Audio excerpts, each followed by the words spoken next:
The alchemist by Paulo Coelho. कहानी की शुरुआत होती है सैंडियागो नाम के एक शेपर्ड लड़के से जो एंडोल्सिया स्पेन में रहता था। वो बचपन से ही दुनिया घूमने का सपना देखता आ रहा था, इसीलिए वो बकरियों के साथ साथ बहुत अलग अलग जगहों पर घूमता था। उसके माइंड में अक्सर एक लड़की का ख्याल आता जो एक मर्चेंट की बेटी थी। वो लड़की सैंडियागो से बहुत दूर तारीफा में रहती थी, इसीलिए एक दिन सैंडियागो ने यह तय किया कि वो तारीफा जाएगा। वो रास्ते में कुछ ही दूर तक आया कि इतने में रात हो गई। उसने सोचा कि मैं रात में कहीं पर रुक जाता हूँ, फिर सुबह सफर में निकलूंगा। तभी अचानक उसकी नजर एक सुनसान चर्च पर पड़ी। उसको उसकी जितनी भी भेड़ बकरियां थी उनको चर्च में रख दिया और खुद एक सिकमोर ट्री के नीचे आकर आराम करने लगा। नींद में उसने एक ख्वाब देखा कि एक बच्चा उसका हाथ पकड़कर इजिप्ट के पिरामिड में ले जा रहा है और उससे बोल रहा है कि अगर तुम इस पिरामिड के अंदर जाओगे तो तुम्हें बहुत सारा खजाना मिलेगा। बच्चा खजाने की एग्जैक्ट लोकेशन बता ही रहा था, तभी उसकी नींद खुल जाती है।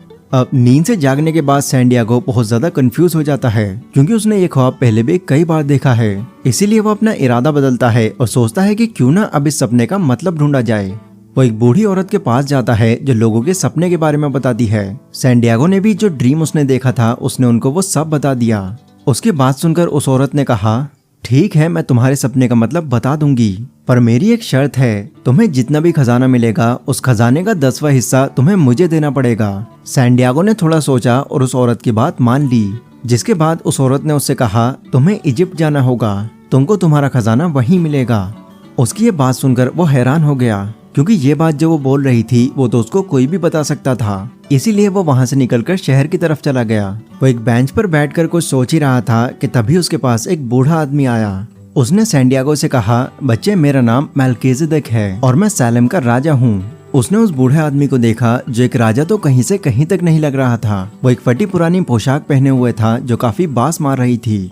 सैंडियागो ने उसकी बात पर ध्यान नहीं दिया और उसको अवॉइड करने लगा, पर तभी उस आदमी ने वापस से उससे कहा, बच्चे, मुझे मामूली इंसान मत समझो, मैं खजाना ढूंढने में तुम्हारी मदद कर सकता हूँ। तुम समझ लेना, ये रास्ता तुम्हारे लिए आसान नहीं होने वाला। तुम्हें इस रास्ते में बहुत दिक्कतें आएंगी, पर समझदारी तुम्हारी इसी में होगी कि तुम उनसे बचने की जगह उनका सामना करो, और मुझे यकीन है कि तुम ये कर सकते हो।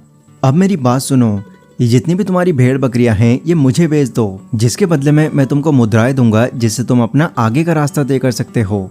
सैंडियागो हैरान था, पर वो उससे कन्वेंस हो गया और अपनी जितनी भी भेड़ बकरियां थीं उसने उन्हें बेचा, और बेचकर जो मुद्राएं मिली उससे अफ्रीका जाने वाली शिप पर वो रवाना हो गया।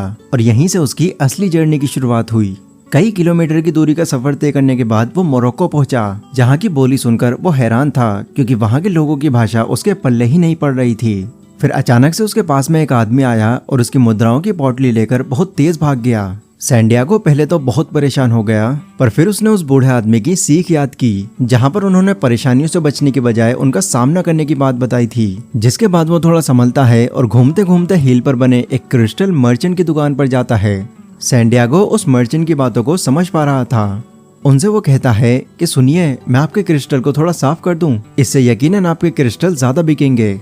बस इसके बाद सिर्फ आप मुझे थोड़ा खाना दे दीजिएगा। वो मर्चेंट मान गया। फिर जब उसने क्रिस्टल को साफ किया तो वाकई में उस आदमी की दुकान पर काफी ग्राहक आ गए और उसकी दुकान पर इतनी भीड़ लग गई कि कुछ ही टाइम बाद उसके सारे क्रिस्टल बिक गए।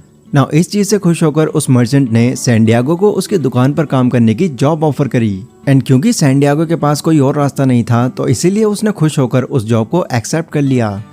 काम करते करते उसने रियलाइज किया कि बाजार में खाने पीने के सामान की बहुत कमी है, तो उसने मर्चेंट से कहा कि क्यों ना हम सिर्फ क्रिस्टल बेचने के साथ साथ उसमें चाय भी डालकर बेचें। इसमें हम क्रिस्टल तो बेचेंगे ही बेचेंगे, साथ में चाय से भी मुद्राएं बना लेंगे।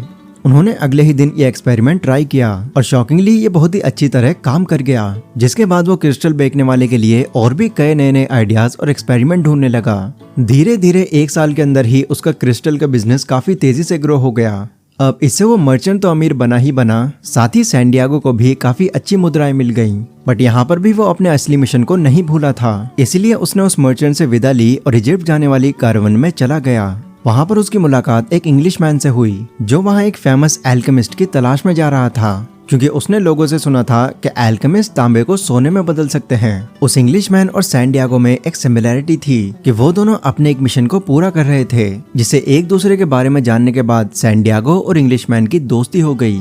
जब उनका कारवान डेजर्ट क्रॉस कर रहा था तभी कहीं से उनको ये सुनने को मिला कि डेजर्ट में जंग होने वाली है। इस अफवाह को सुनकर सब काफी डर गए, जिससे कारवान वाले ने जंग खत्म होने तक डेजर्ट के बीच अल फायोन नाम के एक ओसिस में रुकने का फैसला किया। पर ये जंग कितने वक्त तक होनी थी ये किसी को भी नहीं पता था। सैंडियागो थोड़ा निराश हो गया, लेकिन उसको फिर से उस बूढ़े की बातें याद आई और वो फिर से मोटिवेट हो गया।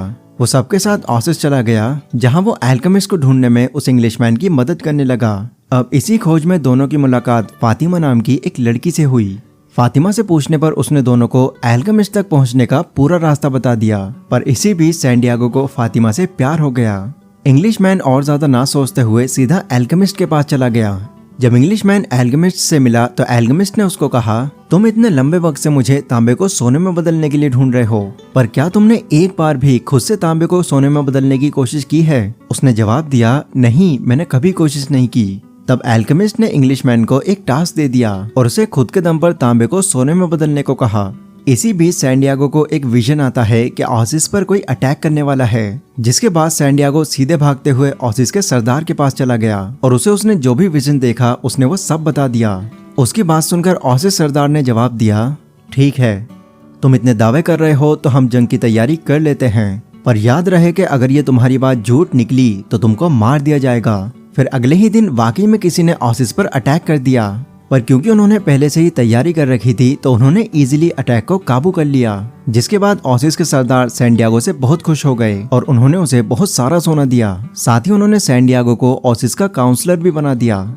ये सब होने के बाद सैंडियागो सोचने लगा कि अब तो उसके पास ढेर सारा सोना है और एक अच्छी जॉब भी है, तो अब वो फातिमा से शादी कर यहीं रह सकता है। अगले दिन वो फातिमा के पास गया और सारी बातें उसने फातिमा को बताई, जिस पर फातिमा उससे कहती है, देखो, एक सच्चा प्यार कभी भी किसी को उसके सपने पूरे करने से नहीं रोकता है। और मैं तो वैसे भी डेजर्ट में रहने वाली औरत हूँ। मैं अपने प्यार का सपना पूरा होने तक का इंतजार कर लूंगी। अब तुमको ज्यादा टाइम यहाँ ना रुककर अपना ख्वाब पूरा करने के लिए जाना चाहिए। फिर उसी शाम जब थोड़ी देर के लिए सैंडियागो एल्केमिस्ट से मिलता है तो एल्केमिस्ट भी उसे समझाते हैं कि तुम्हें अपने ड्रीम को पूरा जरूर करना चाहिए, मैं इस काम में तुम्हारा पूरा साथ दूंगा। जिसके बाद क्या था, सैंडियागो और एल्केमिस्ट दोनों साथ में निकल पड़ते हैं। जब वो पिरामिड की तरफ बढ़ रहे थे तभी कुछ गुंडों ने उनको पकड़ लिया और उनसे सारा सोना छीन लिया। सोना लेने के बाद वो गुंडे उनको मारने ही वाले थे, पर तभी एल्केमिस्ट ने कहा कि तुम्हें पता है कि मेरे साथ जो इंसान है ये एक बहुत बड़ा जादूगर है। ये बंदा अपने आप को हवा में बदल देगा और तुम सबको उड़ा देगा। एल्केमिस्ट की बात सुनकर सारे चोर जोर जोर से हंसने लगे और कहने लगे, अच्छा, बहुत ही अच्छा मजाक था। अब सुनो, हम तुमको 3 दिन की मोहलत देते हैं। अगर इस लड़के ने 3 दिन के अंदर खुद को हवा में बदल दिया तो हम तुम्हारा सोना भी वापस दे देंगे और तुमको आजाद भी कर देंगे। पर अगर ये खुद को नहीं बदल पाया तो तुम दोनों मारे जाओगे। ना इस बात को सुनकर सैंडियागो काफी डर गया। उसने एल्केमिस्ट से कहा, अरे आप ये कैसी बातें कर रहे हैं भला, मैं खुद को हवा में कैसे बदल सकता हूँ? तब एल्केमिस्ट ने उनसे कहा कि तुम परेशान मत हो, बस इस डेजर्ट की भाषा को समझने की कोशिश करो, अपने साथ हुआ चमत्कार तुम खुद देखोगे। एल्केमिस्ट की बात सुनकर सैंडियागो ने 2 दिन तक डेजर्ट को समझने की बहुत डीप में कोशिश की, पर स्टिल कुछ नहीं हुआ। फिर तीसरे दिन जब उसने सब कुछ छोड़कर पूरा ध्यान बस उसी जगह पर लगा लिया तो शॉकिंगली वो अचानक से तूफान में बदल गया, जिससे उन चोरों के सारे टेंट्स उड़ गए। सैंडियागो को हवा में बदलते देख वो गुंडे बहुत ज्यादा डर गए और भाग खड़े हुए। फिर इसके बाद दोनों एक मोनेस्ट्री पहुंचे। वहां पहुंचने के बाद एल्केमिस्ट ने कुछ तांबों को गोल्ड में बदलकर सैंडियागो को दे दिया और कहा, सैंडियागो, तुम्हारा और मेरा साथ यहीं तक था, आगे का सफर तुमको अकेले तय करना है। मुझे उम्मीद है कि तुम अपने सपने को पूरा कर ही लोगे। सैंडियागो से उन्होंने विदा ली और वो वहां से चले गए। फिर जैसे ही सैंडियागो पिरामिड के पास पहुंचा और उसने खजाना पाने के लिए खोदना शुरू किया, वैसे ही वापस से वहां पर कुछ और गुंडे आ गए। उन्होंने सैंडियागो का सारा सोना छीन लिया और उसे पीटने लगे। अब इस तरह से पिटने की वजह से सैंडियागो ने अपने होश खो दिए और अपनी पूरी कहानी बड़बड़ाने लगा। वो कहने लगा कि मैंने तो सपना देखा था कि इजिप्ट के पिरामिड के नीचे खजाना है, इसीलिए मैं इतनी दूर आया हूँ। जैसे ही ये बात उन गुंडों ने सुनी, उनकी हंसी छूट गई। उनमें से एक कहने लगा, अरे ये तो पागल है, एक सपने के पीछे कौन इतना लंबा सफर तय करता है। मैंने भी एक सपना देखा था कि स्पेन के एक सुनसान चर्च के सामने एक सिकामोर ट्री है जिसके नीचे बहुत सारा खजाना है, तो मैं थोड़ी अपने सपनों को ऐसे पागलों की तरह पूरा करने निकल पड़ा। सभी ने सैंडियागो को बेवकूफ समझा और वो उसे छोड़कर चले गए। पर इस चीज से सैंडियागो को समझ आ गया कि असल में खजाना कहाँ छिपा है। वो स्पेन वापस आया और उस चर्च के सामने सिकामोर ट्री के नीचे खोदना शुरू कर दिया। जिसके बाद फाइनली उसे खजाना मिल गया। खजाना मिलने के बाद सैंडियागो ने अपने कहे मुताबिक उस बूढ़ी औरत को खजाने का 10वां हिस्सा दिया और खुशी खुशी बाकी खजाना लेकर ओसिस फातिमा के पास उससे शादी करने निकल गया। और गाइज यहीं पर यह कहानी खत्म होती है। अब अगर आपने गौर किया हो तो इस स्टोरी में हमें बहुत कुछ सीख मिलती है, जिन्हें अगर हम अपनी लाइफ में इम्प्लीमेंट करें तो हम बड़े से बड़े सपने को भी अचीव कर सकते हैं। तो पहला लेसन था treasure is where you are but you need to go out to find it. मतलब अभी जहां आप हैं वहीं आपका असली खजाना है, पर यह खजाना आपको तभी मिलेगा जब आप बाहर जाकर इसकी तलाश करेंगे।